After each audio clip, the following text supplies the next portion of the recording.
Hey, in this short live, what I want to talk about is how marketing is related to the high performance cycle and how everything is related to a learning loop when you take a systems view of things. So when you look at your SaaS business, you have, and this came from thinking about the Legend of Zelda, right? If you guys remember the Legend of Zelda, there's the Triforce. This is the Triforce. So what are the main components that affect your marketing campaign and your SaaS business at a systems level? So when you look at, there's the marketing, and the marketing you're taking, you're putting, you have a certain positioning,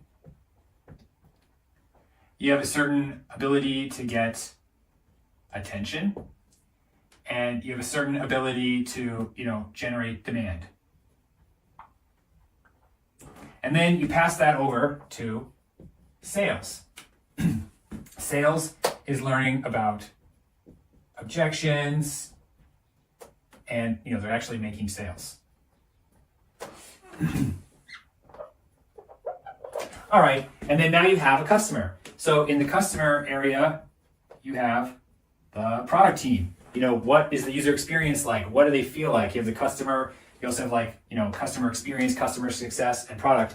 And then what's this all based on? It's, what is your actual market? What's the niche that you're serving? And so, you have things like continuous discovery.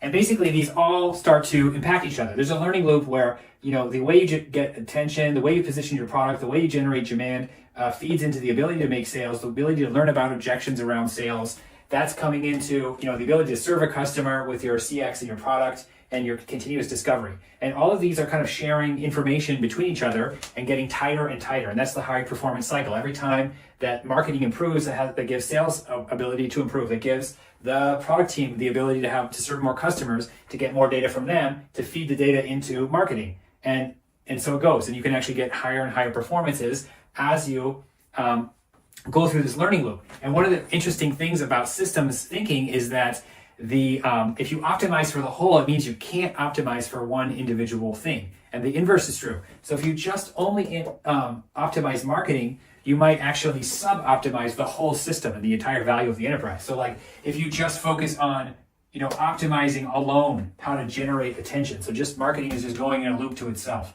and you're not feeding in the information from continuous discovery or sales, then you might get really good at generating attention in a way that doesn't actually generate happy users or people that want to continue. You might actually increase churn.